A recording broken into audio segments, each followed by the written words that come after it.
जलाने वाला हर ध्यान हर राम यही हर ध्यान हर राम यही जग के मंगल की आरती पापियों के पास तेरे तार से मेरे पापों भगवान की है आरती पापियों के पास तेरे तार से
मंगल की आरती पापियों के पास भागवत भगवान की आरती पापियों के पास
Ah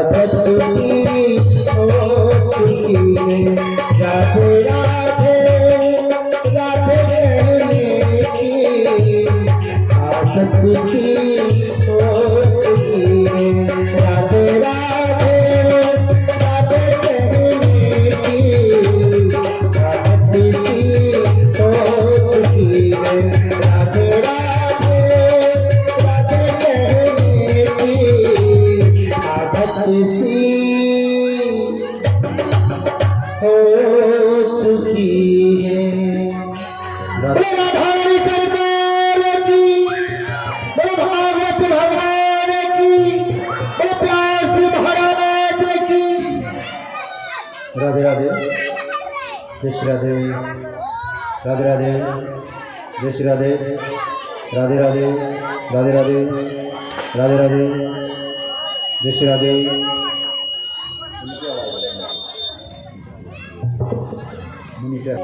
श्री सरस्वती नमः, श्री कृष्णाय नमः, परम कृपालवे श्री सद्गुरु भगवती नमो नमः।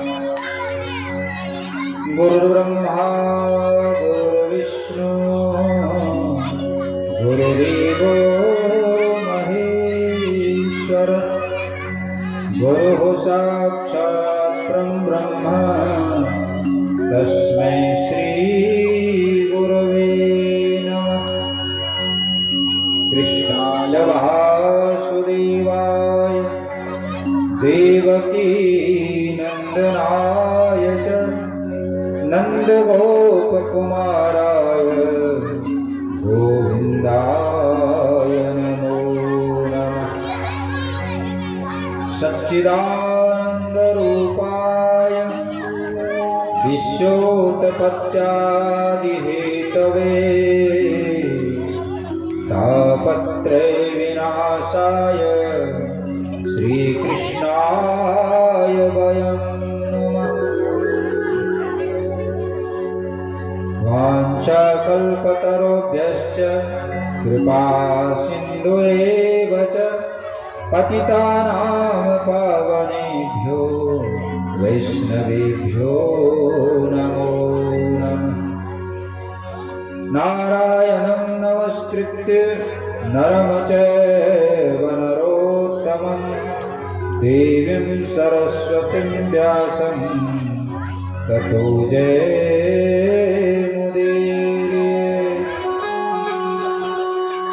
अतुलितबलधामं हेमशैलावदेहं धनुजवनकृशानं ज्ञानिनामग्रगण्यं सकलगुणनिधानं वानराणामधीशं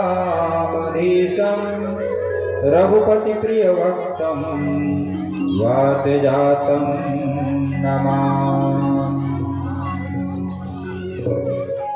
सर्वमङ्गलमाङ्गल्ये शिवे सर्वार्थसाधिके शरण्ये त्र्यम्बके गौरी नारायणी नमोस्तुते। भक्त भक्ति भगवंत गुरु चतुर्नाम बपुए, तिनके पद वंदन किए नासहि विघ्नयनि। जय जय श्री राधा रमण, जय जय नवल किशोर, जय गोपी चित चोर प्रभु, जय जय माखन चोर। कृष्ण गोविंद गोविंद गोपाल नंद लाल, कृष्ण गोविंद गोविंद गोपाल नंद लाल, कृष्ण गोविंद गोविंद गोपाल नंद लाल, कृष्ण गोविंद गोविंद गोपाल नंद लाल। गोपाल नंद लाल हे गोपाल नंद लाल, गोपाल नंद लाल हे गोपाल नंद लाल, गोपाल नंद लाल हे गोपाल नंद लाल, गोपाल नंद लाल हे गोपाल नंद लाल। कृष्ण गोविंद गोविंद गोपाल नंद लाल, कृष्ण गोविंद गोविंद गोपाल नंद लाल। बैठी मेरी तालियों के साथ मधुर सुंदर भगवान नाम सरकार की जय हो।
बोले लड्डू गोपाल जी की, बोले प्यासी महाराज की, बोले संत भगवान की, बोले आज के आनंद की।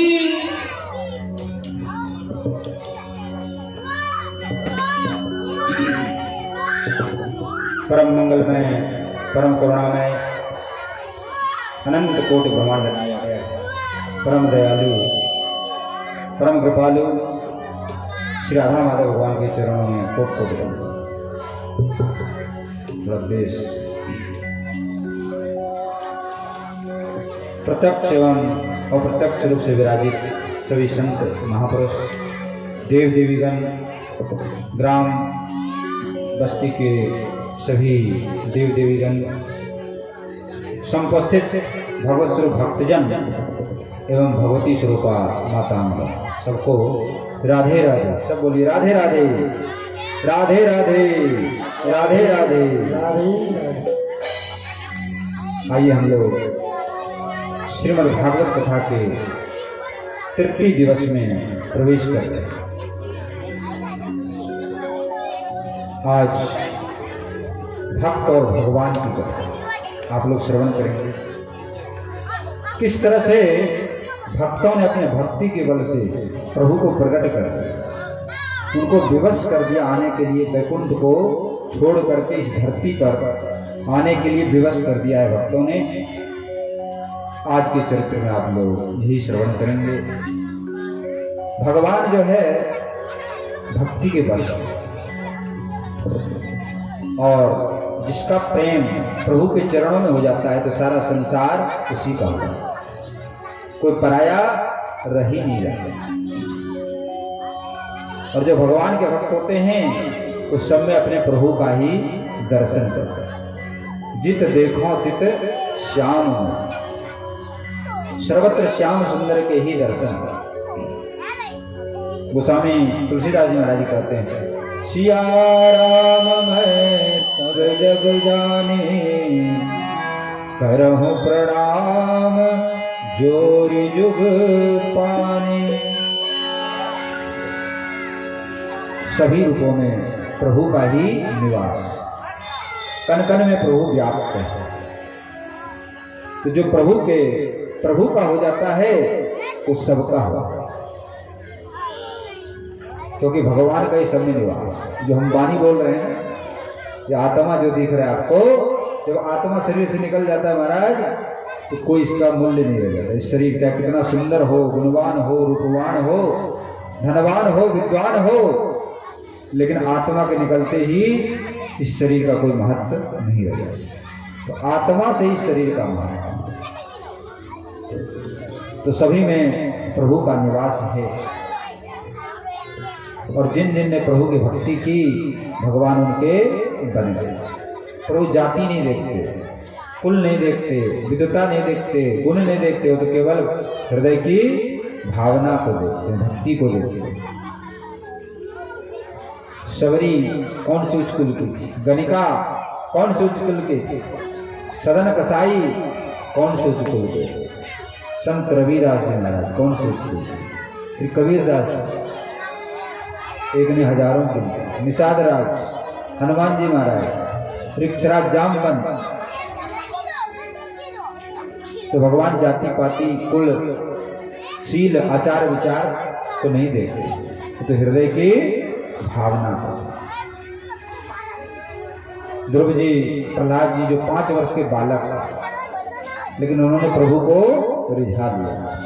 तो कोई उम्र नहीं है भगवान को रिझाने का, कि बचपन में रिझाएंगे कि जवानी में रिझाएंगे कि बुढ़ापे में। जब हृदय की भावना प्रभु से जुड़ जाता है उसी समय प्रभु दर्शन देते। हरि व्यापक सर्वत्र समाना, प्रेम से प्रकट हो ही मैं जाना। जब संसार में दुष्टों का प्रभाव बढ़ गया, अधर्मियों का प्रभाव बढ़ गया, तो धरती माँ दुखी हो गई और ऋषि मुनि ब्रह्मा जी के साथ क्षीर सागर के संग सब लोग कहने लगे भगवान कहाँ मिलेंगे, वैकुंठ मिलेंगे कि क्षीर सागर मिलेंगे कि श्वेत द्वीप में मिलेंगे कि गोलोक में मिलेंगे। सब लोग तर्क करने लगे वहां भगवान भोलेनाथ भी विराजमान थे। कहने लगे भैया प्रेम से जो भगवान को स्मरण करता है प्रभु वहीं पर प्रकट होता है। तो प्रभु के चरणों में हम सब लोगों को प्रेम करना चाहिए तो सारा संसार हमारा ही हो जाए।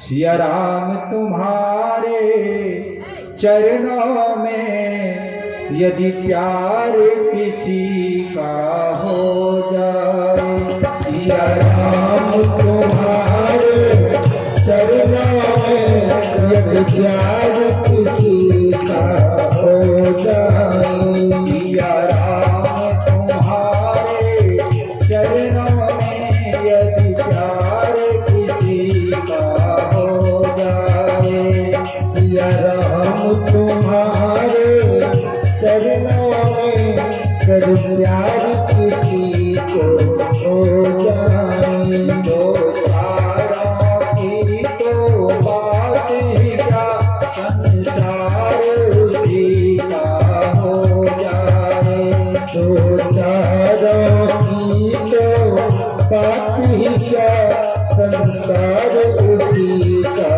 हो जाए।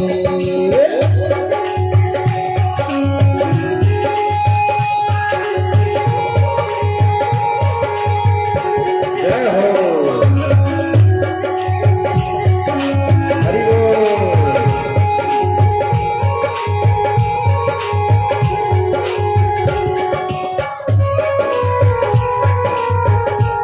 चलो घूमते हुए देखेंगे काली का गाने वाले से।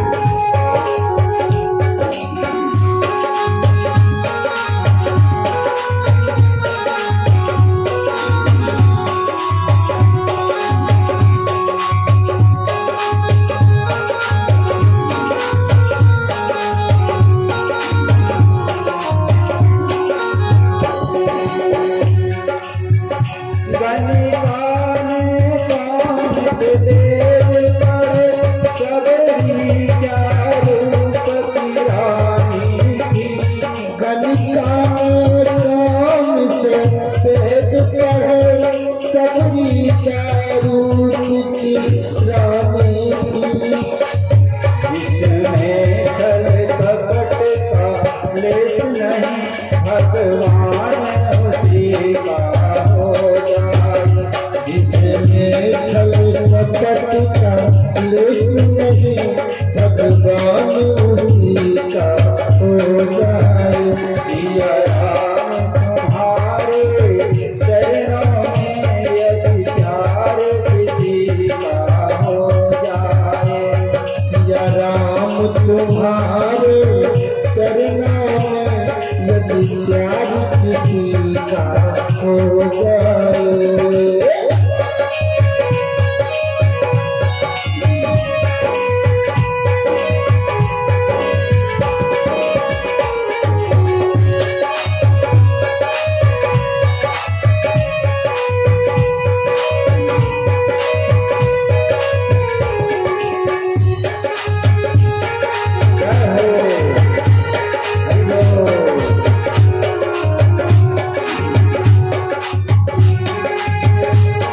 सिया राम तुम्हारे चरणों में यदि प्यार किसी का हो जाए, सिया राम तुम्हारे चरणों में जब प्यार किसी को हो जाए, जब प्यार किसी का हो जाए, यदि प्यार किसी का हो जाए, यदि प्यार किसी का हो जाए।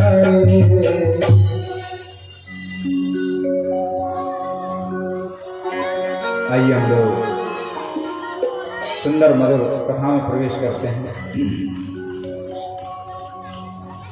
यहाँ पर श्री सुखदेव जी महाराज राजा परीक्षित को दो कथा सुना, जिसमें गृहस्थ जीवन का क्या आदर्श, गृहस्थ में कैसे रहना चाहिए, इस विषय पर प्रकाश है। देखिए, जो भागवत ग्रंथ है ना, वैसे तो विरक्तों का, परमहंस का ग्रंथ। सुखदेव जी महाराज परमहंस, उनको शरीर का भान ही नहीं रहता है, हमेशा प्रभु के ध्यान में डूबे रहते हैं। तो परमहंस संगीता है, लेकिन इसमें गृहस्थों के लिए भी कैसे जीना चाहिए विस्तार से बताया। क्योंकि श्रीमद् भागवत सार्वभौम ग्रंथ, चाहे विरक्त हों, ग्रस्त हों, किसी भी जाति के हों, किसी भी कुल के हों, सबके लिए समान रूप से जीवन जीने की कला है। तो यहाँ पर वर्णन कर रहे हैं कश्यप ऋषि के दो पत्नी हैं, जिनका नाम है दिति और अदिति। दिति से दैत्यों का जन्म होता है और अदिति से देवताओं का जन्म होता है। कश्यप ऋषि की पत्नी दिति एक बार सायंकाल का समय पुत्र प्राप्ति की कामना से कश्यप ऋषि के पास आया। कश्यप ऋषि ने समझाया, देखो जो संध्या काल होता है, ये भोजन के लिए, अध्ययन के लिए और स्त्री समागम के लिए निषिद्ध है। भोजन करने से इसमें रोग होता है, अध्ययन करने से विद्या नहीं प्राप्त होती, और स्त्री समागम करने से कुसंतान प्राप्त। ये जो संध्या काल है भगवान शंकर का काल, इसको प्रदोष काल कहते हैं। इसमें भगवान शंकर अपने गणों के सहित विचरण करता है। ये जो समय है प्रभु आराधना के लिए होता है। मंदिरों में दीपक जलाया जाता है, आरती होती है, दीप जलाते हैं, धूपबत्ती जलाते हैं, पूजा पाठ का समय होता है जो संध्या काल। हम लोग घरों में भी जब संध्या काल होता है तो आरती दिखाते हैं भगवान को, दीपक जलाते हैं, भगवान का नाम जप करते हैं, भजन करते हैं, कीर्तन करते हैं। तो संध्या काल प्रभु की भक्ति के लिए होता है। लेकिन जो दिति थी वो तो हट पड़ गई, नहीं, मेरी इच्छा को आपको पूर्ण करना पड़ेगा। तो कश्यप ऋषि ने सोचा, चलो जैसी देव की इच्छा, ये नहीं समझ रही है, तो दिति के साथ समागम किया। पुनः स्नान करके उन्होंने फिर संध्या वंदन किया। दिति को बड़ा ग्लानि हुआ। कश्यप ऋषि ने बताया कि इस समय जो निषिद्ध काल में तुमने समागम किया, इससे दो दैत्य तुम्हारे गर्भ से प्रकट हुए। बेचारी दिति घबरा गई, लेकिन भगवान ने कहा, चिंता न करो, तुम्हारे पुत्रों का वध स्वयं भगवान के हाथों से होगा, उनका कल्याण होगा। तो दिति गर्भ से हिरण्याक्ष और हिरण्यकश्यप का जन्म, जो महान दैत्य थे, बलवान थे। उसी समय ब्रह्मा जी सृष्टि प्रकट कर रहे थे, लेकिन उस हिरण्याक्ष दैत्य ने पृथ्वी को समुद्र में डुबा दिया। बोले देखें कैसे ब्रह्मा जी सृष्टि करते हैं, सृष्टि नहीं होने देंगे।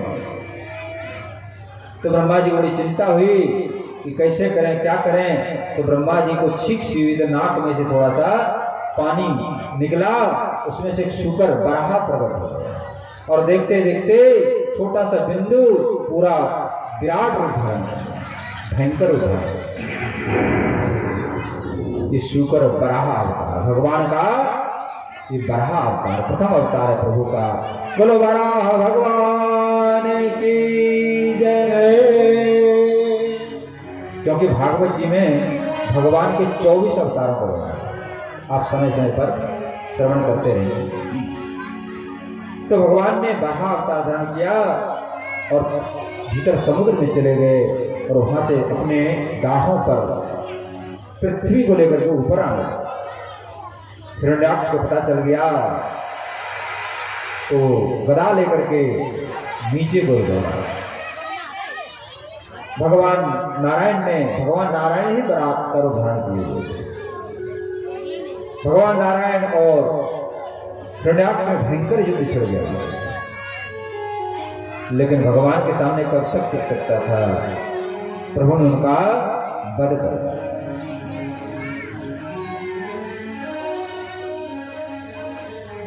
तो यहां पर शिक्षा मिलती है कि पति पत्नी को मर्यादा से रहना चाहिए, जिससे कि समाज को उत्तम संतान, संस्कारी संतान, धार्मिक संतान, भक्त संतान की प्राप्ति। स्त्री समागम का भी बहुत महत्व है हमारे समाज में। उसको गर्भाधान संस्कार बोलते हैं। हमारे यहाँ 16 संस्कार हिंदुओं में है, जिसमें गर्भाधान संस्कार प्रथम संस्कार। गर्भाधान संस्कार के समय जैसे स्त्री पुरुष की भावना होती है, वैसे ही पुत्र पुत्री की प्राप्ति। दूसरी कथा पुनः सुना रहे हैं कर्दम ऋषि की। उनको स्वयं भगवान, उनके कपिल भगवान के रूप में उनके अवतार लिया, लेकिन उनका कैसा जीवन था, उनका दाम्पत्य जीवन कैसा था, इसके विषय में कर्दम ऋषि ब्रह्मा जी की छाया से पैदा। ब्रह्मा जी ने आज्ञा दिया आप संतान उत्पन्न करें, सृष्टि का विस्तार करें। लेकिन ऐसे विस्तार नहीं होता था। पहले तपस्या करते थे, शक्ति प्राप्त करते थे, भगवान की उपासना करते थे, उसके बाद संतान उत्पन्न करते, उससे महान संतान उत्पन्न। तो कर्दम ऋषि ने 10,000 वर्षों तक सरस्वती नदी के किनारे कठोर तपस्या किया। भगवान प्रसन्न हो गए। भगवान नारायण ने उनको दर्शन दिया। कर्दम ऋषि स्तुति करने लगे, हे प्रभु, हे दीनबंधु, हे करुणा सिंधु, आप सच्चिदानंद स्वरूप हैं। आपका शरीर दिव्य है, चिन्मय है। आपके शरीर में हड्डी मांस ये सब नहीं, पंचभूत से आप नहीं बने हैं। आप तो दिव्य हैं, चिन्मय हैं, अलौकिक। और आप प्रसन्न होकर के हमें दर्शन दिए हैं। तो मेरे पिता ब्रह्मा जी ने उनको आज्ञा दी है विवाह करना, तो मैं आपसे धर्म पत्नी मांगू। भगवान ने जैसे श्रवण किया, भगवान की आंखों से अश्रु ढलक। भगवान कहने लगे, देखो हमारी माया कितनी प्रबल है कि 10,000 वर्ष तक तपस्या किया और तपस्या करके क्या वरदान मांग रहा है, स्त्री का वरदान। लेकिन कर्दम ऋषि क्या कह रहे हैं? कर्दम ऋषि कह रहे हैं कि हे प्रभु, हमको काम पत्नी नहीं, धर्म पत्नी चाहिए। क्योंकि हमारे यहाँ जो ऋषि मुनि हैं, संत महापुरुष हैं, स्त्रियों को भक्ति का साधन है। स्त्री भोग के लिए नहीं है, स्त्री भक्ति के लिए है। भक्ति में सौभाग्य देने, धर्म अर्थ काम से 4 पुरुषार्थ, चारों में जो सहयोग देती हैं उनका नाम है धर्म। जो धर्म कार्य में सहयोग होता है। और स्त्री स्नेह प्रधान है, हृदय प्रधान है। स्नेह प्रधान हृदय से मातृ हृदय सेवा करती हैं। और देखो, बच्चे को लालन पालन माँ ही कर सकती है, बाप नहीं कर सकता। तो कर्दम ऋषि ने कहा कि ऐसी कन्या के साथ मेरा विवाह हो जो मुझे भक्ति पथ में साथ चले, मुझको भक्ति पथ में लगावे। पत्नी कौन है? उत्तम, जो पति का भी सुधार करे।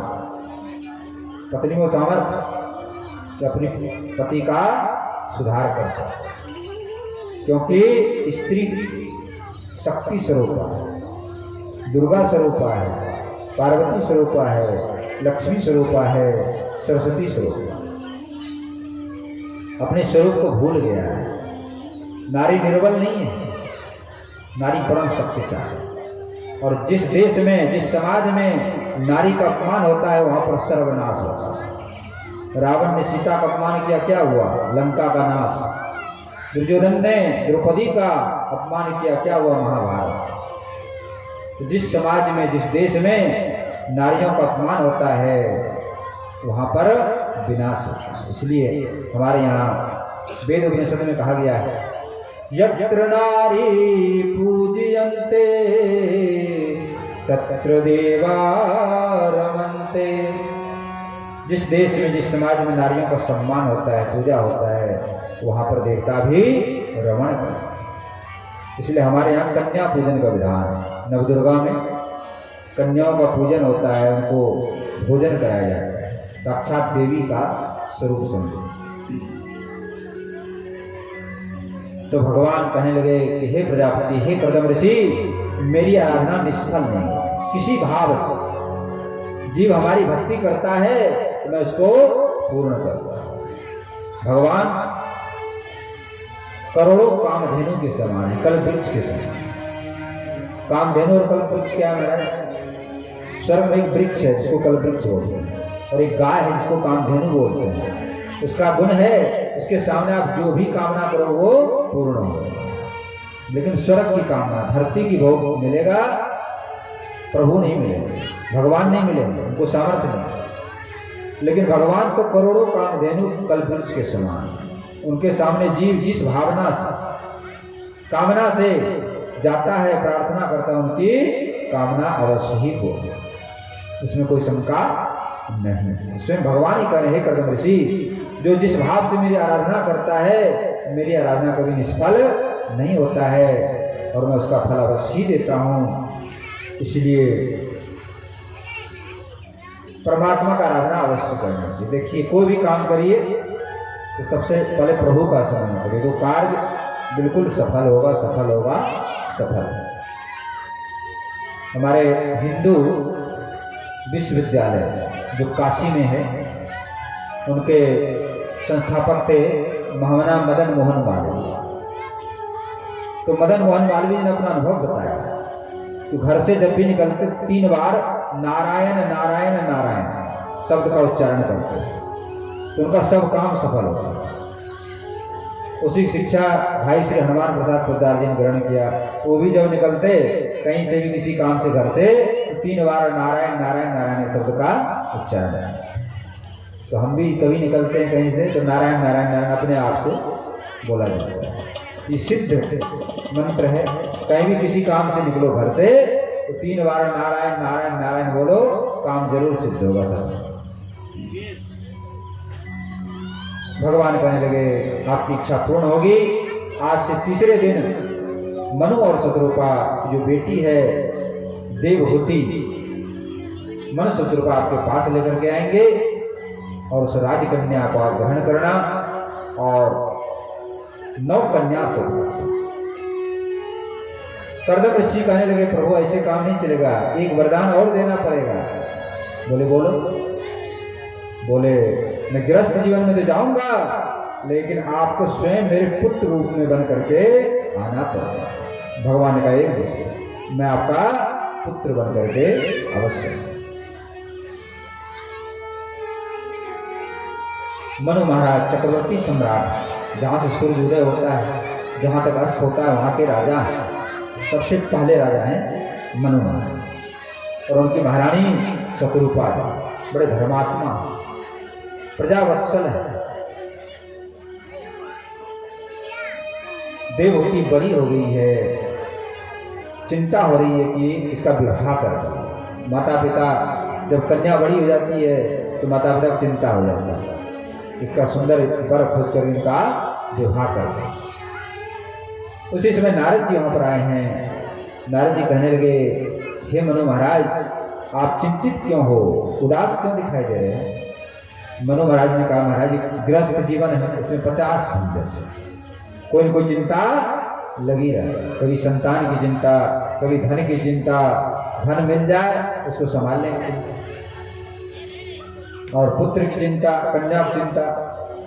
पुत्र की नौकरी कैसे लग जाए, परीक्षा में पास कैसे हो जाए, और पुत्र का विवाह कैसे हो, विवाह हो जाए फिर पोता आ जाता है, बेटी की विवाह तो नाती आ जाता है, फिर उसकी चिंता सवार हो जाए। तो गृहस्थ जीवन तो ऐसा है, गृह कारज नाना जंजाला, ते अति दुर्गम शैल विशाला। जो गृहस्थ जीवन है बड़ा कठिन जीवन है, इतना सरल मत समझो। लोग समझते हैं कि बड़ा सरल होगा जीवन, नहीं, सरल नहीं। गृहस्थ जीवन बहुत कठिन है, लेकिन गृहस्थ जीवन सबसे उत्तम जीवन ही बताया गया। गृहस्थ आश्रम को सबसे बड़ा आश्रम बताया गया। क्यों बताया गया? कि गृहस्थों से ही सबका पालन होता है। साधु संत गृह पशु पक्षी सबको भोजन देने वाले गृहस्थ, इसलिए गृहस्थ आश्रम को बड़ा कहा। दान पुण्य जो भी करते हैं, यज्ञ हवन, गृहस्थ तो देते हैं, इसलिए गृहस्थ आश्रम को हमारे यहाँ बड़ा कहा। लेकिन बड़ा कभी जब गृहस्थ के कुछ नियम है उसका पालन करोगे तब बड़े हो जाओगे। ये नहीं कि बस गृहस्थ हो गए और पाप कर्मों में लगे हुए गलत कामों करो और हम बड़े हो गए, ऐसा नहीं होगा। गृहस्थ के कुछ नियम है, धर्म है, उसका आप पालन करोगे तब आप बड़े हो। ये नहीं कि बस पशु पक्षियों की तरफ खाया पिया मौज मस्ती किया, उससे नहीं बड़ा पाना। तो मनु महाराज कहने लगे कि गृहस्थ में चिंताएं बहुत है, और सबसे बड़ी चिंता क्या है? हमारी कन्या है ना देवहूति, ये बड़ी हो। नारद जी ने देवहूति का हस्त रेखा देखा, क्योंकि ज्योतिष शास्त्र के बड़े विद्वान हैं नारद जी। हाथ की रेखा देखी, नारद जी समझ गए इनका राजयोग नहीं है, इनका तो ऋषि योग है, किसी महान ऋषि की ये पत्नी बन गई। मनु महाराज कहने लगे, हे नारद जी आप सत्य कह रहे हो, ये जो देवहूति है रहती है राजमहल में, लेकिन इनका विलासी जीवन है, हमेशा सादा वस्त्र धारण करती है, प्रातःकाल 4 बजे जग जाती है, उठ करके भगवान का ध्यान करता है, फिर लड्डू गोपाल रखती है, उसका प्रतिदिन पूजा करता है। राजमहल का विलासी जीवन इनको अच्छा नहीं लगता, और इसके मन में यही इच्छा है कि हमको कोई भगवान का भक्त, कोई ज्ञानी पति मिले।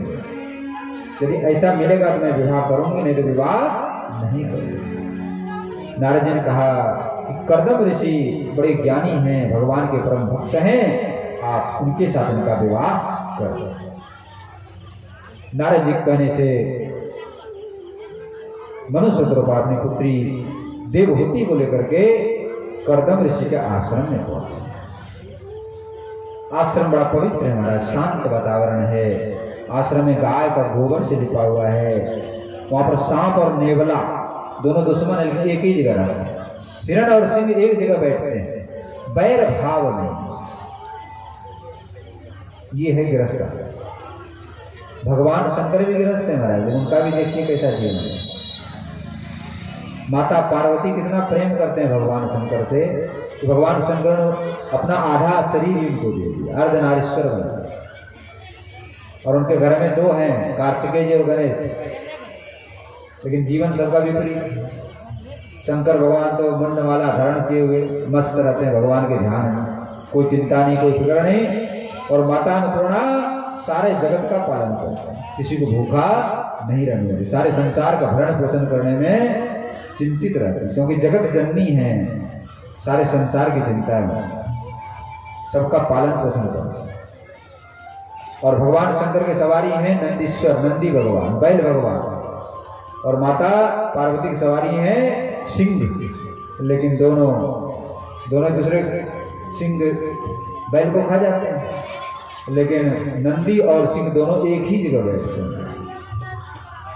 और भगवान कार्तिकेय के वाहन है मयूर, और भगवान गणेश जी के वाहन है मूषक, चूहा, सर्प जो चूहा खा जाता है, लेकिन दोनों एक जगह बैठे हुए हैं आराम से।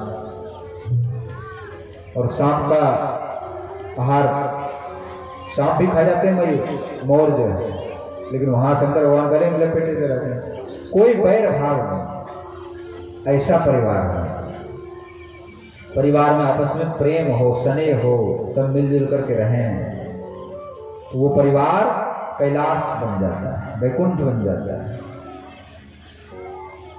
कथा सुनने का अर्थ ही महाराज खाली मनोरंजन नहीं है, कथा को अपने जीवन में लेना चाहिए, कुछ बातें अपने जीवन में उतारना चाहिए। कर्दम ऋषि ने मनुष्य कृपा जी का बड़ा स्वागत किया, उनको सुंदर आसन दिया बैठने के लिए, जल पिलाया, फलहार कर। देखो अतिथि सत्कार, हमारे घर कोई भी आ गया कम से कम जल की जरूरत हो, बैठने के लिए स्थान दो, भोजन हो तुम्हारे पास तो भोजन पूजन नहीं मिले तो जल पिला, और मीठी मीठी वाणी बोल। इस चीज की कमी तो है नहीं, पानी की कमी नहीं है, मधुर वाणी की पैसा नहीं तो मत दो, लेकिन किसी का अपमान मत करो। आजकल समय थोड़ा खराब भी है, लोग घुस आते हैं, बेईमान चोर ऐसे लोग भी घुस आते हैं आजकल, तो वो समय थोड़ा बदल गया है, तो बाहर स्वागत कर दो, भीतर मत जाने, क्योंकि आजकल लोग बहुत समस्या है। तो समय के अनुसार थोड़ा परिवर्तन कर लेना चाहिए, लेकिन अपमान मत को बाहर ही दे दो, जो देना है तुम्हारे पास है तो दे दो, नहीं तो हाथ दे दो। मनु महाराज कहने लगे कि ईश्वर ये मेरी कन्या है, बड़ी सुशीला है, शील विद्या आयु रूप गुण सब में बढ़ी चढ़ी है, और जब से इसने आपका नाम सुना है नारद जी के मुख से, तब से आपको ही पति के रूप में स्वीकार कर लिया है, आप उसको स्वीकार करें। देखिए हमारे शास्त्रों में बड़ा उच्च भावना है, पत्नी पति में नारायण की भावना करे, विष्णु भगवान की भावना करे, और पति पत्नी में लक्ष्मी की भावना करे, तो घर में ही लक्ष्मी नारायण। पत्नी के पुण्य उसके भाग्य से पति की आयु बढ़ती है, इसलिए माताएं जो है अनेक तरह व्रत करती हैं, जिससे पति की आयु बढ़े, सौभाग्य बढ़े, और पत्नी के भाग्य से घर में लक्ष्मी आती है। इसलिए आजकल जो मारपीट करते हैं ना, ये गलत है। दोनों एक दूसरे से प्रेम करें, सम्मान करें, स्नेह करें, आदर करें। कोई बात हो आपस में प्रेम से समझा।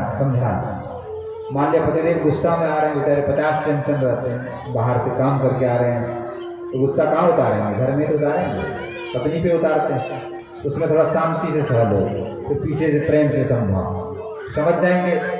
और वो तो गुस्सा मारा और तुम भी वहाँ पर तैयार भला बर्छी लेकर के पाले, फिर तुम्हारा महाभारत हो ही जाएगा। एक गरम और एक नरम काम चलता है, तो घर परिवार में ऐसे ही रहना है। मान लो पत्नी को गुस्सा तो पतिदेव थोड़ा सा शांति दो, और पतिदेव को गुस्सा हो तो पत्नी थोड़ी देर के लिए शांत हो जाओ, बाद में थोड़ा कर लो अपना राजीनामा। तो यहाँ पर हमारी संस्कृति जो है बड़ा ऊंचा है, महान। हम लोग विदेशों में नकल कर रहे हैं आजकल, प्रेम कर लेते हैं, लेके भाग जाते हैं, ये सब उल्टे सीधे काम हो रहे हैं, इसलिए आपस में सामंजस्य प्रेम नहीं रहता है, जो पारिवारिक प्रेम है वो समाप्त होता है। हमारा जो हिंदू धर्म है बहुत ऊंचा धर्म है, यहाँ पर सारी बातें अद्भुत हैं। किस तरह से समाज, किस तरह से परिवार, किस तरह से देश सत्यम शिवम सुंदरम बने, सुखी रहे, संपन्न रहे, विकास को प्राप्त हो, वो हमारे यहाँ सिखाई जाए। लेकिन विदेशी तो भौतिक है, केवल बस धन के लिए मार पीट, लड़ाई झगड़ा इसी में लगे। तो हम लोगों को अपनी संस्कृति की ओर लौटना चाहिए, विदेशों में नकल छोड़ दो, अपनी संस्कृति की ओर लौटिए, जब ही जो है सुख शांति की प्राप्ति हो सके। कर्दम ऋषि कहने लगे कि मैं धर्म की मर्यादा में रहूंगा और भोग भोगने के लिए विवाह नहीं करता हूँ, भोग का नाश करने, वासना का नाश करने के लिए मैं विवाह करता हूँ। और मैं तो कृष्ण दर्शन के लिए, क्योंकि भगवान ने आशीर्वाद दिया है कि तुम्हारे पुत्र रूप में आऊंगा, इसलिए मैं गृहस्थ जीवन जीने के लिए तैयार। और जब एक पुत्र हो जाएगा तो मैं संन्यास ग्रहण करूंगा। मनु महाराज कहने लगे, देख लो बेटी, तुम तो विवाह करने के लिए आई और अभी पहले से सन्यासी बनने के लिए तैयार। कर्दम ऋषि की बात सुनकर के देवहूति को बड़ा प्रसन्नता हुई। धन्य हूं मैं जो ऐसे महान पति हमको मिले हैं, भगवान के भक्त हैं, और इनकी संगति से मेरा भी कल्याण हो जाएगा। पत्नी नौका है और पति नाविक है, मल्लाह। नौका न हो तो नाव के किनारे कौन होगा। तो पति पत्नी का संबंध जो है इस संसार सागर से तरने के लिए, डूबने के लिए नहीं है। प्रभु के चरणों में जाना है, संसार से पार जाना है। इसलिए एक पुत्र होने के बाद भले ये संन्यास ग्रहण कर ले, मैं प्रसन्न रहूंगी और मैं भी इनके जाने के बाद मैं भी भगवान का भजन करूंगी और मैं भी अपना उद्धार कर लूंगा।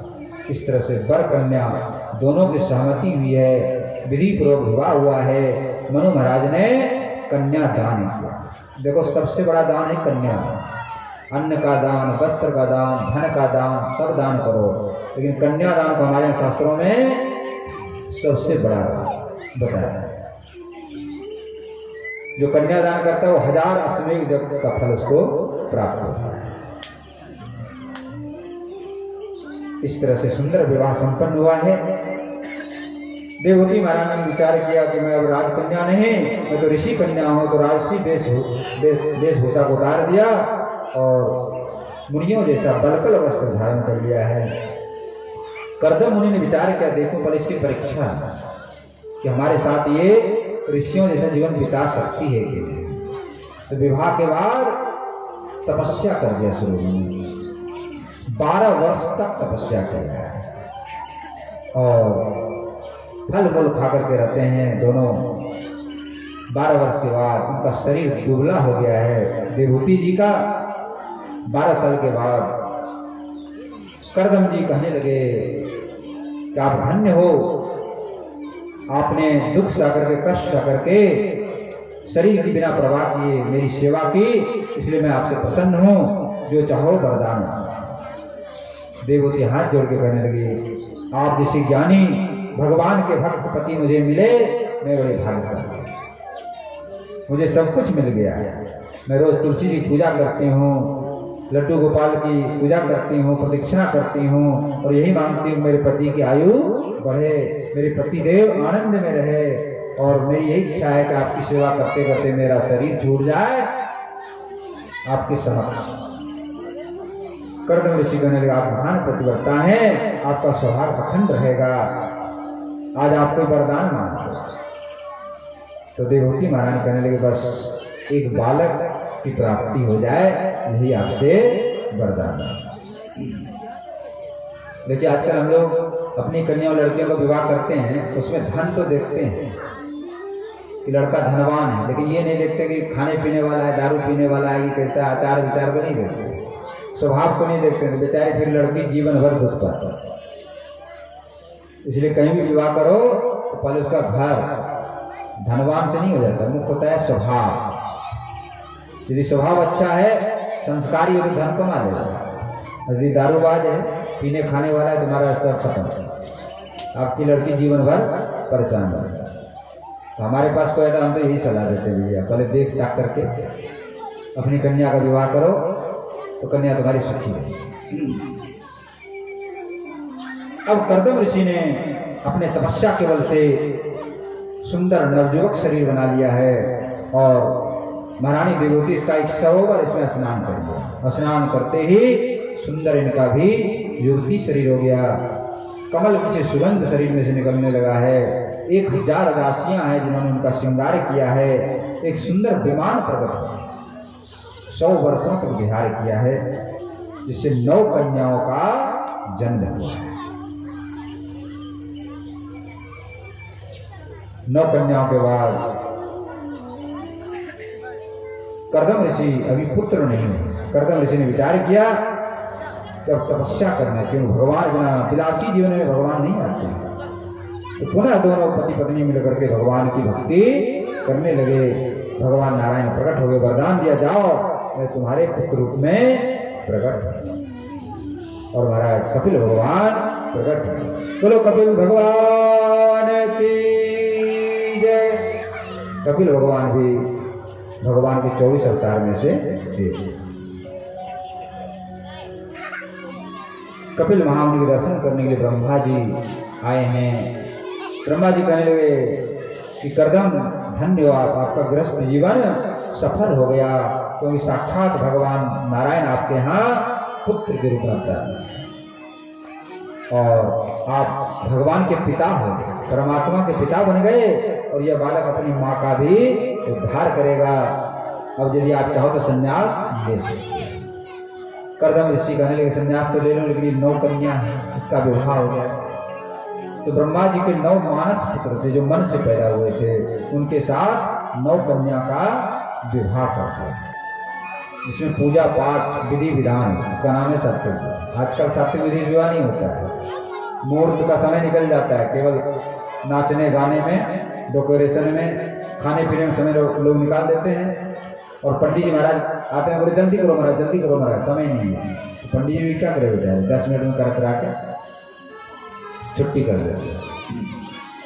जबकि विवाह एक सुखद जीवन की नींव है, जहां से एक नया जीवन शुरू होता है। तो आजकल लोग विवाह में फिजूल खर्ची बहुत करते हैं महाराज, फालतू डेकोरेशन में लाखों रुपया रात भर में फूक देते हैं। गलत खाने में, गलत पीने में, गलत गाने में, इनमें जो है पैसा का दुरुपयोग करते हैं। तो पैसे का सदुपयोग होना चाहिए। लक्ष्मी जी उन्हीं घर में निवास करते हैं जो उनका सदुपयोग करते हैं। जो लोग दुरुपयोग करते हैं, लक्ष्मी जी वहाँ से चली जाएंगे। तो हम लोगों को चाहिए कि विवाह शादी अथवा कोई उत्सव करें, बच्चों का जन्मदिन मनाएं, उसमें अच्छे काम करो, साधु ब्राह्मणों को भोजन कराओ, रामचरितमानस का पाठ करा दो, कीर्तन करा दो अपने घर में, गौ सेवा करो, दीन दुखियों की सेवा करो, बच्चों को प्रसाद बांटो। इससे आपके घर में सुख शांति आएगा, समाज का सुंदर निर्माण होगा। अब कर्दम ऋषि तो आज्ञा लेकर के, कपिल भगवान से आज्ञा लेकर के वन में चले गए भजन करने के लिए। इधर माता देवहूति रह रहे हैं। एक दिन की बात है, कपिल भगवान अपने आश्रम से विराज के भजन कर रहे थे।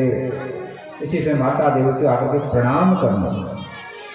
कपिल भगवान कहेंगे, माँ माता ये क्या कर रही है तुम, हम तो आपके पुत्र हैं। माता देवहूति कहने लगे कि भले आप पुत्र हो, लेकिन आज मैं पुत्र रूप में आपको गुरु रूप में प्रणाम करता, क्योंकि ब्रह्मा जी ने कहा था कि साक्षात नारायण ही तुम्हारे पुत्र रूप में हैं और तुम्हारा कल्याण करना।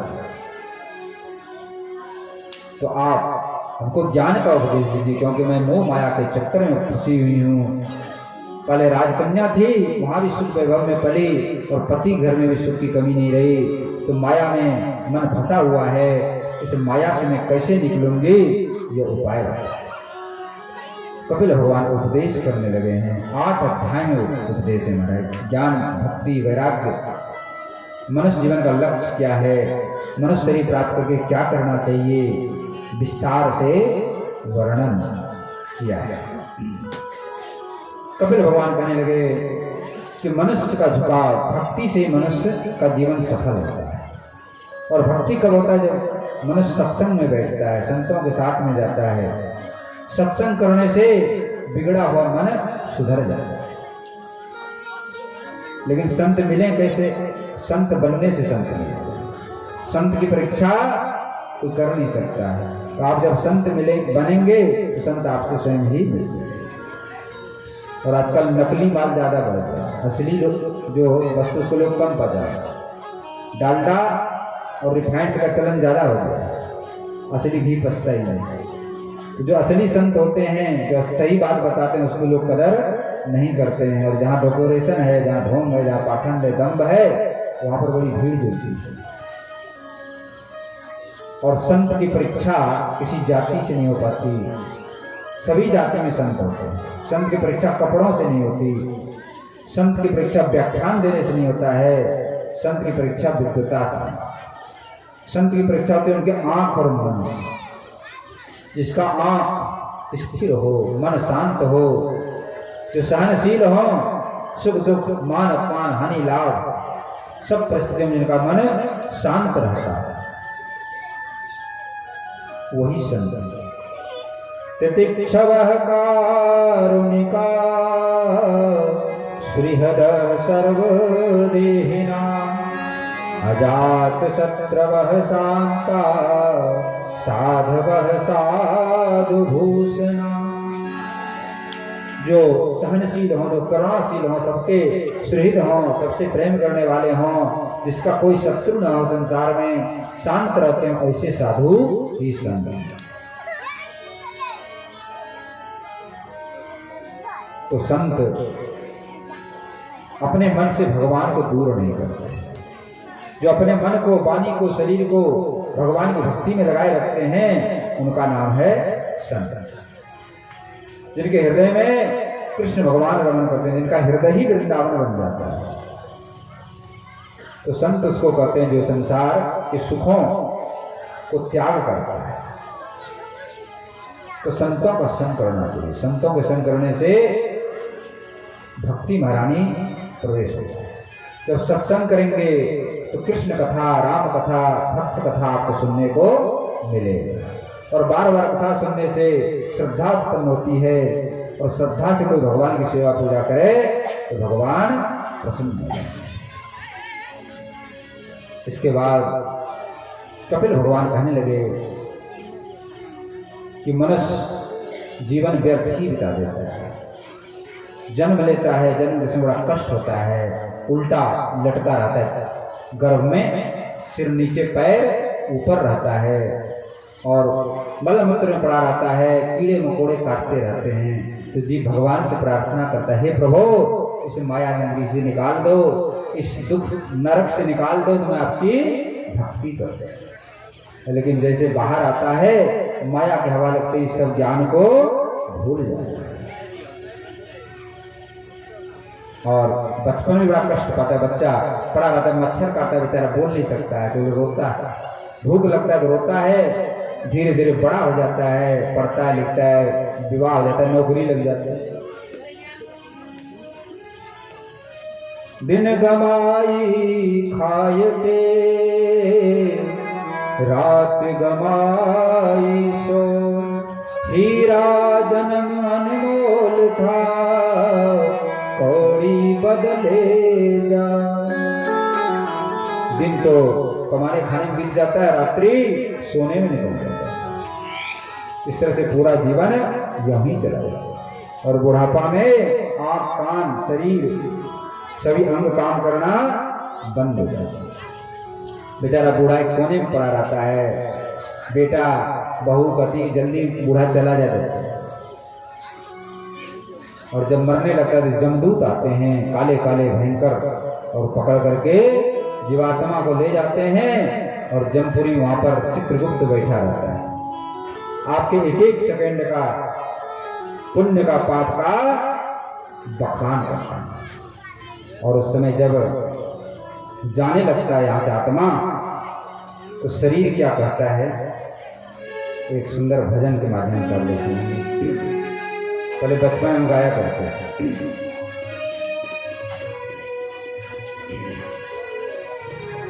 काया जो पूछे हो रामा, सुन भैया हंसा हो, क्या होत हमर तोहर प्रीत हो, कहूँ जग जय हंसा, हमर लोक देवा हो, हम जरिए होते रात हो।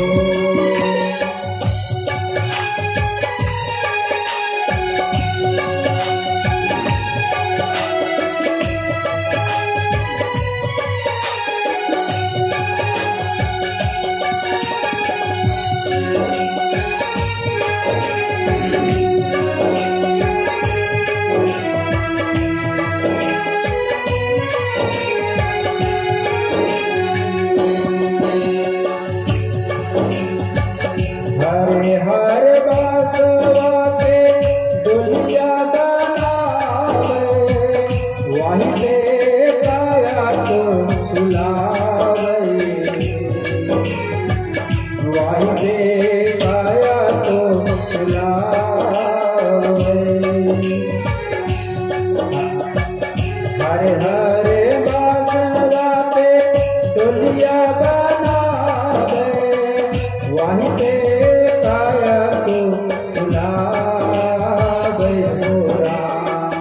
वाही पे